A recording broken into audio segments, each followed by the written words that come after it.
તો મિત્રો, હું શાહિદ મંસૂરી, અસ્સલામ વાલેકુમ, આપ સમક્ષ ફરી એકવાર ઉપસ્થિત થયો છું.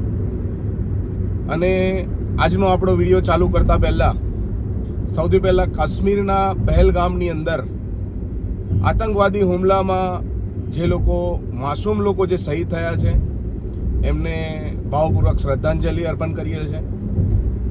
અને ભારત દેશ પર જે આવા પાકિસ્તાની હુમલાઓ, આતંકવાદીઓ હુમલાઓ જે કરે છે એનો વિરોધ કરું છું. મિત્રો, ભારત દેશની અંદર અવારનવાર આ બનાવ બન્યા કરે છે અને અવારનવાર આવા હાદસાઓનો શિકાર માસૂમ સિવિલિયન્સ જેને કહેવાય છે એ લોકોને થવું પડે છે. ગત 3 વર્ષની અંદર અંદાજિત 25થી ઉપર આતંકવાદી હુમલા કાશ્મીરમાં થયા છે અને આ હુમલા પાછળના માસ્ટર માઇન્ડ પાકિસ્તાનીઓ જ હોય તેમ ચોખ્ખું પુરાવા સાથે જણાઈ આવે છે. પરંતુ આ કાશ્મીરના પહેલગામના હુમલાને કંઈક અંશે વકફ બિલની સાથે જોડવામાં આવી રહ્યું હોય તેમ મારું માનવું છે. મિત્રો, મારું માનવું છે કે જ્યારે 19ના ઇલેક્શન હતા ત્યારે પણ પુલવામા એટેક થયું હતું અને એટલા મોટા પ્રમાણમાં RDXનો જખીરો કઈ રીતે ભારત સુધી પહોંચ્યો એ આજે પણ એ રહસ્ય અકબંધ છે. જે પક્ષને, પાર્ટીને જે ઇલેક્શન જીતવા હતા એ જીતી ગયા અને આજે પણ પુલવામા એટેકમાં જે શહીદો, આર્મી જવાનો શહીદ થયા હતા એ લોકો આજે પણ ન્યાય માટે તરસે છે. મિત્રો, વકફ એમેન્ડમેન્ટ બિલ કે જેને હાલની અંદર મુસ્લિમોના વિરોધની અંદર સંસદમાંથી પસાર કરીને, રાજ્યસભામાંથી પસાર કરીને, રાષ્ટ્રપતિ પાસેથી પસાર કરીને હાલ ભારત દેશની સર્વોપરી સુપ્રીમ કોર્ટની અંદર આ કેસની સુનાવણીઓ ચાલે છે. ભારત દેશના CJI ખન્ના સાહેબ કે જેમને મુસ્લિમોના હકની અંદર કંઈક અંશે રાહત આપી છે તેમ જણાઈ આવે છે અને એના બદલ ભારત દેશના તમામ મુસ્લિમ સમાજ આભાર પણ તેમને વ્યક્ત કરે છે કે જ્યારે અન્યાયની આ લહેરની અંદર એક ભારત દેશની અંદર સુપ્રીમ કોર્ટ મુસ્લિમોને એક દીવારૂપી, અજવાળારૂપી દેખાય છે કે ચાલો સુપ્રીમ કોર્ટમાંથી મુસ્લિમોને ન્યાય મળશે. બાકી સંસદ, રાજ્યસભા, રાષ્ટ્રપતિ પાસેથી કોઈ ન્યાય મળેલ નથી મુસ્લિમોને, જેના બદલ ભારત દેશના મુસ્લિમોની લાગણીઓને આહત પહોંચેલી છે. વકફ એમેન્ડમેન્ટ બિલની વિરુદ્ધમાં ભારત દેશના કોઈ રાજ્યના, કોઈ જિલ્લાના, કોઈ તાલુકોના કોઈ ખૂનો એવો બચ્યો નથી કે ભારત દેશના કોઈ મુસ્લિમ એવા બચ્યા નથી કે આ વકફ બિલનો વિરોધ ના કરતા હોય. પરંતુ સરકારના કાન પરથી એક જૂ પણ નથી રેંગતી. એમને મુસ્લિમોની કોઈ પડેલી જ નથી. પોતાના રાજકીય રોટલા શેકવા માટે બહુસંખ્યક સમાજને ડરાવીને રાખ્યો છે કે મુસ્લિમોથી ખતરો છે, મુસ્લિમોથી ખતરો છે. માત્ર મુસ્લિમો 20% છે અને એમાં પણ ખતરો તમે બતાવો છો આમ જનતાને. ભારત દેશની તરક્કીની વાત કરવી જોઈએ, બેરોજગારી દૂર કરવાની વાત કરવી જોઈએ, શિક્ષણ ક્ષેત્રે આગળ વધવું જોઈએ, આરોગ્ય ક્ષેત્રે આગળ વધવું જોઈએ, IT સેક્ટરમાં આગળ વધવું જોઈએ. પરંતુ ના, એમ નથી થતું. સરકાર દ્વારા સતત ને સતત લોકોને, આમ જનતાને, આમ નાગરિકોને ડરાવી રાખવાનું કામ ચાલી રહ્યું છે. સીધે સીધું એવું કહી શકાય છે કે ભારત દેશને રોજગારીની જરૂર છે. ભારત દેશને અંદરો અંદર ઝઘડા નથી કરવા. જાતિવાદ જે કરાવો છો, કોમવાદ કરાવો છો, અંદરો અંદર એકબીજાને મંદુક કરાવો છો પોતાના રાજકીય રોટલા શેકવા માટે, એ ખરેખર ખોટું છે.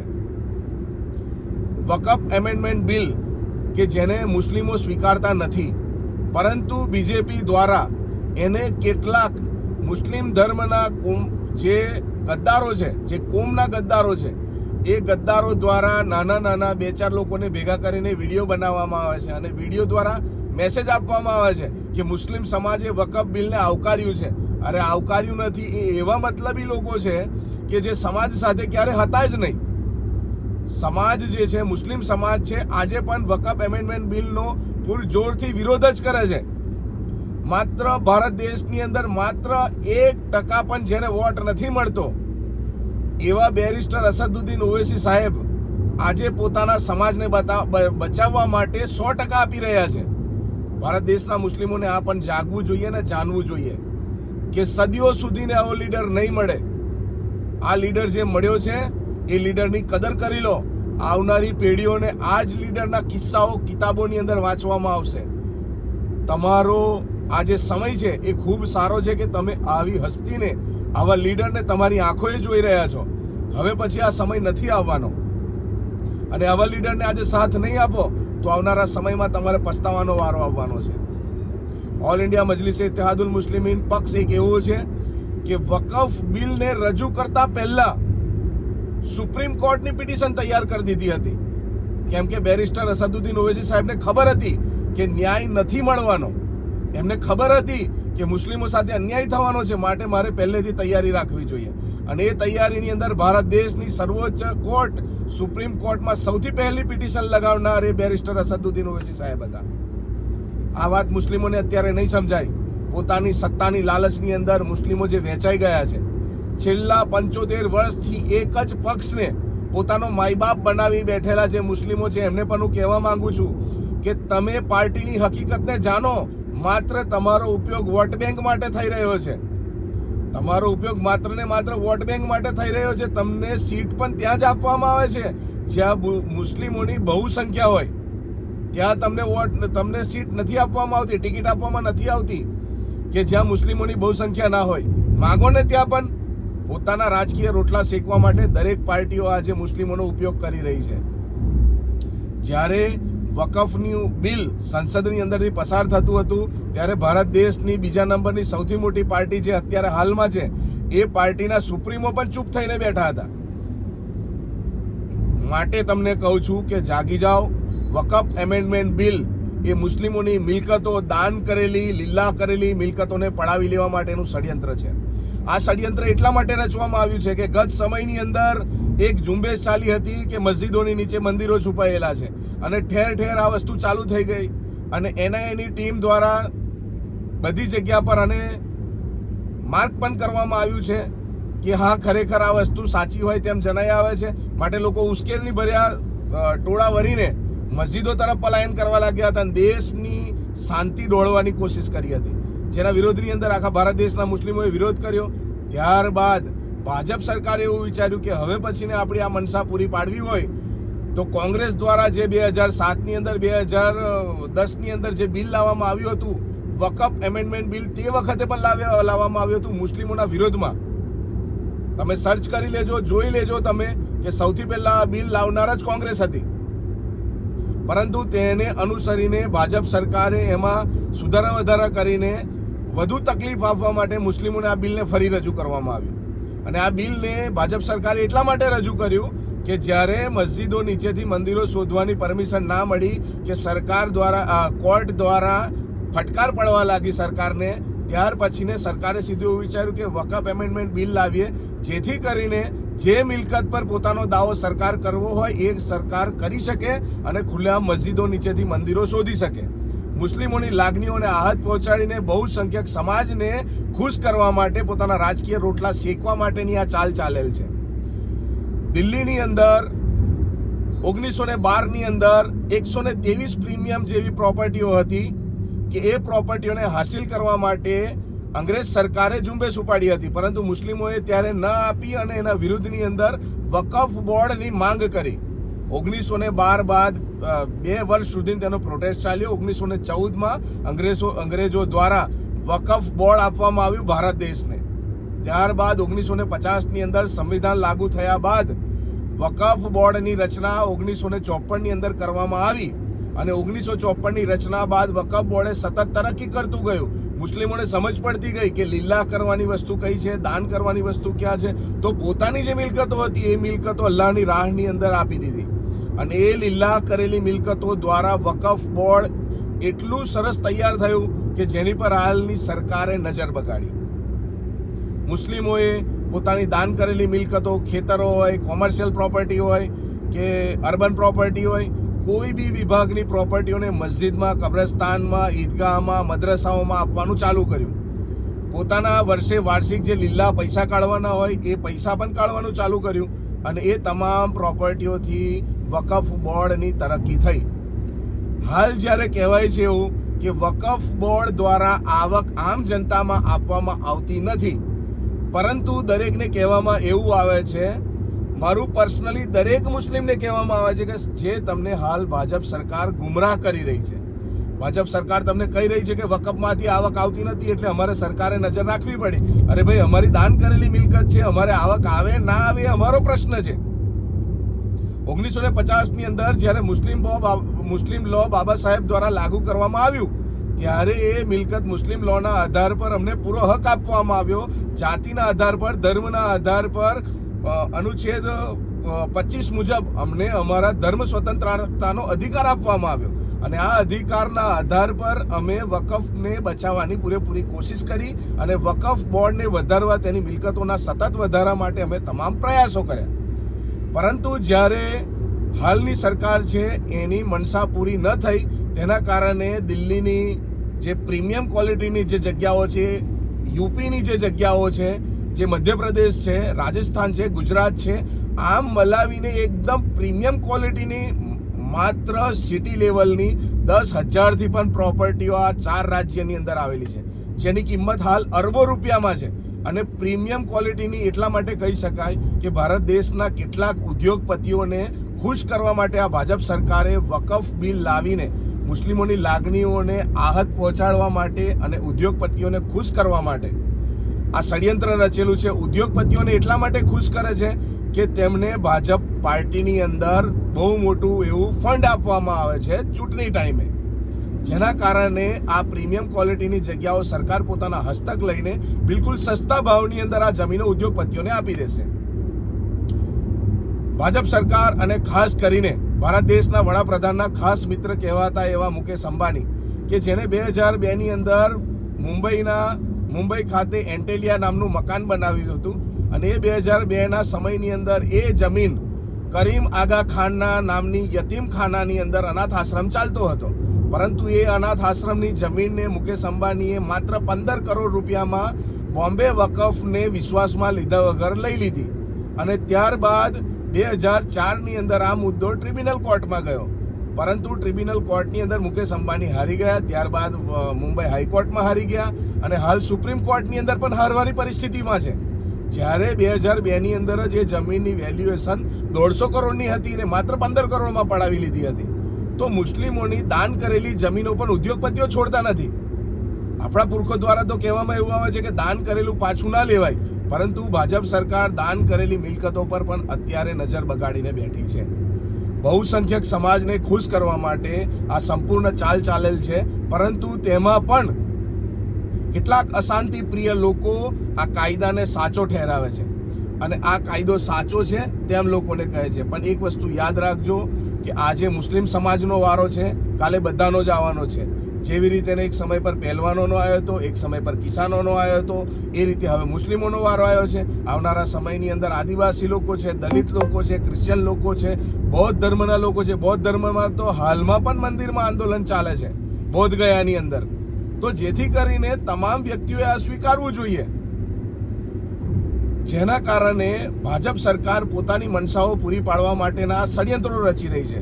ગુજરાતની અંદર યુસીસીનો કાયદો લાગુ કરવા માટેની તૈયારીઓ કરી રહ્યા છે. યુસીસીના કાયદાની અંદર ઉત્તરાખંડની અંદર જે રંજન દેસાઈ સાહેબ જે છે એ રિટાયર્ડ જજ છે, એમના દ્વારા કમિટીની રચના કરીને મુસ્લિમોને વિશ્વાસમાં લીધા વિના આ યુસીસીના કાયદાને લાગુ કરી દીધો હતો. એવી જ રીતે ગુજરાતની અંદર પણ હવે કંઈક આવું ષડયંત્ર ચાલી રહ્યું છે. યુસીસીના કાયદાથી શરિયત અને કુરાન સાથે સીધો સંવિધાનનો ટકરાવ થાય અને સંવિધાનના મુજબ મુસ્લિમ લોને ખતમ કરી દેવામાં આવે તેવું ષડયંત્ર ગુજરાત સરકાર દ્વારા પણ કરવામાં આવી રહ્યું છે. ગુજરાત સરકાર દ્વારા જે યુસીસીનો કાયદો મુસ્લિમો પર જબરજસ્તી થોપવામાં આવી રહ્યો છે, તેની અંદર મુસ્લિમના હક અધિકાર મુજબ કે જે 1400 વર્ષ પહેલાં હઝરત મોહમ્મદ મુસ્તફા સલ્લલ્લાહુ અલૈહિ વસલ્લમ જે નબી સાહેબ હતા, પૈગંબર સાહેબ હતા, તે 1400 વર્ષ પહેલાં જે શરિયત આપી ગયા હતા, જે કુરાન આપી ગયા હતા, મુસ્લિમ લોકોના લગ્ન કઈ રીતે કરવા, મુસ્લિમ લોકોનું જીવન કઈ રીતે જીવવું, મુસ્લિમ લોકોને તલાક કઈ રીતે કરવા, આ તમામ વસ્તુઓ શરિયતમાં બતાવી ગયા હતા. અને જેના કારણે શરિયતના આધાર પર 1950માં સંવિધાન આપવામાં આવ્યું ભારત દેશમાં, તો શરિયતને જગ્યા આપવામાં આવી, જેના કારણે મુસ્લિમ લો બન્યું. અને એ મુસ્લિમ લોને ખતમ કરવા માટે યુસીસીના કાયદાને બહાલી આપવામાં આવી ગુજરાતની અંદર કે હવે આ કાયદો લાગુ થશે. પરંતુ મારું માનવું એવું છે કે જ્યારે પણ આ કાયદો લાગુ થશે ત્યારે લગ્ન જીવન વધુ ખતરામાં આવી જશે.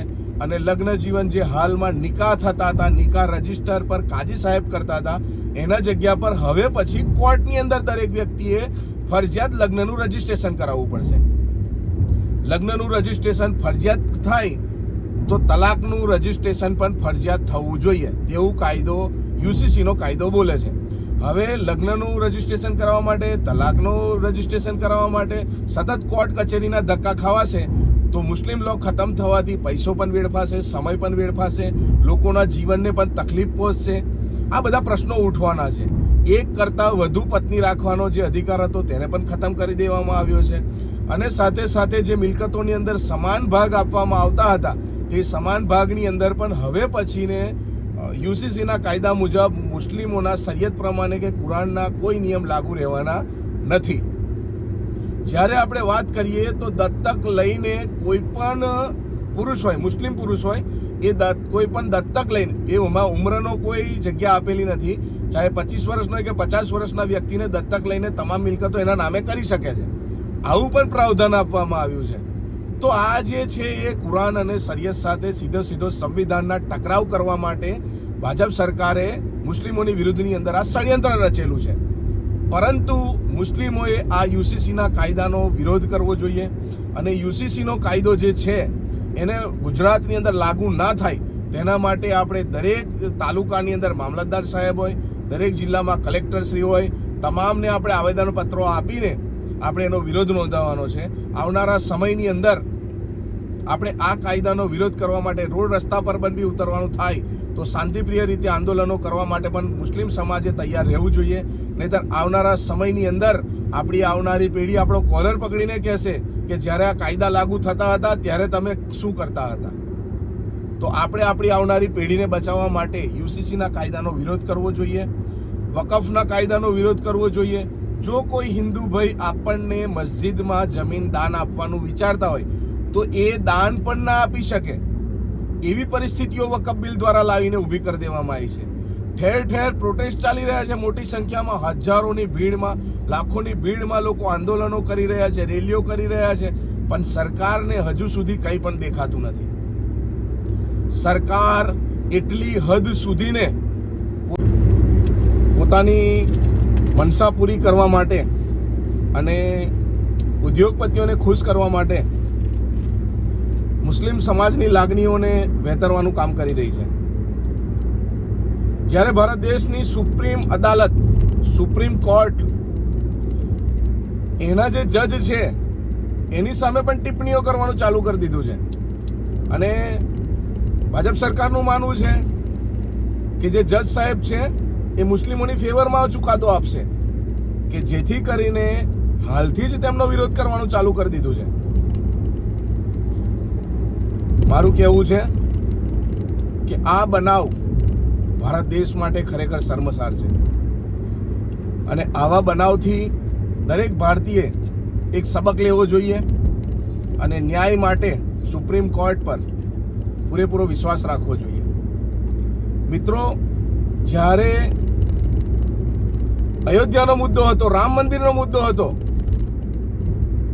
ત્યારે દરેક મુસ્લિમને કહેવામાં આવ્યું હતું કે સુપ્રીમ કોર્ટ એ ભારત દેશની સર્વોચ્ચ અદાલત છે અને દરેકે આ કોર્ટના ફેસલાનું સન્માન કરવું જોઈએ. ત્યારે દરેક મુસ્લિમ શાંતિ જાળવીને ભારત દેશની સર્વોચ્ચ અદાલતનું સન્માન કર્યું હતું, તેના નિયમને, તેના નિર્ણયને આવકાર આપ્યો હતો. પરંતુ જ્યારે હવે મુસ્લિમોના ફેવરની અંદર નિર્ણય આવતો હોય તેવું લાગતા ભાજપ સરકારમાં ખલબલી મચી ગઈ છે અને હળબળાટની અંદર તેના નેતાઓ, જે સીજેઆઈ છે ભારત દેશના, સુપ્રીમ જજ છે, એમની વિરુદ્ધમાં પણ ટિપ્પણીઓ કરવાનું ચાલુ કરી દીધું છે.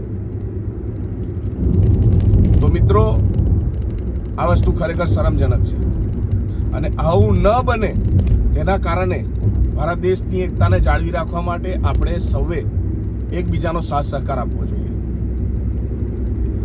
મિત્રો, જે હાલની અંદર પહેલગામ એટેક થયું છે, આ પહેલગામ એટેકને આપણે એક અંશે વકફ બિલ સાથે જોડવાનું જે મેં કહ્યું, અને વકફ બિલ સાથે તેને જોડવું પડે તેવી કડીઓ પણ આવીને ઊભી થઈ ગઈ છે.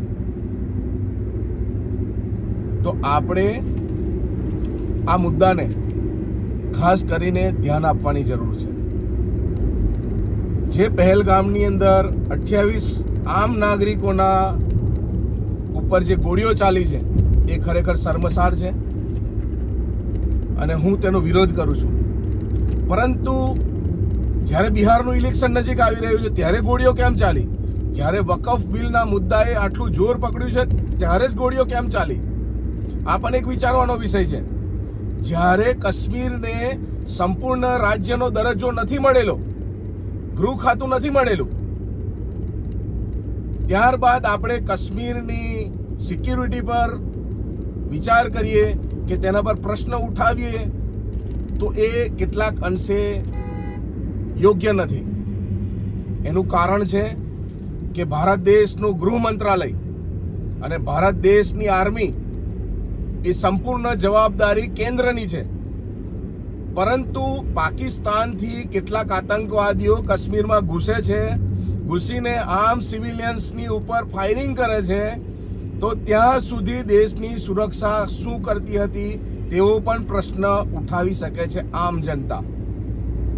અને આ પ્રશ્નને સીધે સીધું વકફ બિલ છે, બિહાર ઇલેક્શન છે, તેની સાથે જોડી શકાય છે કે આવા સમયે જ કેમ સુરક્ષામાં ચૂક થાય છે.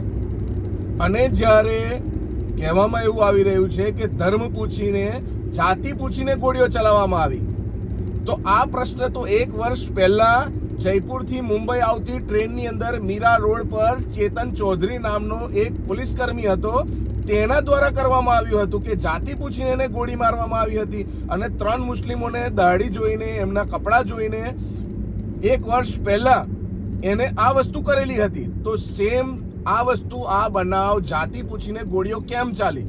શું આની પાછળ કોઈ રાજકીય સાજિશ છે કે આની પાછળ આમ સિવિલિયન્સનો મરો થાય છે? આનો ભોગ આમ સિવિલિયન્સને બનવું પડે છે, આમ જનતા, આમ નાગરિકને બનવું પડે છે. તો જેના કારણે દેશ આ સૌથી મોટો જવાબ માંગી રહી છે. હાલની અંદર અમે આશાઓ એવી રાખી રહ્યા છે કે પાકિસ્તાનની ઉપર વહેલી તકે કડકમાં કડક કાર્યવાહી કરવામાં આવે.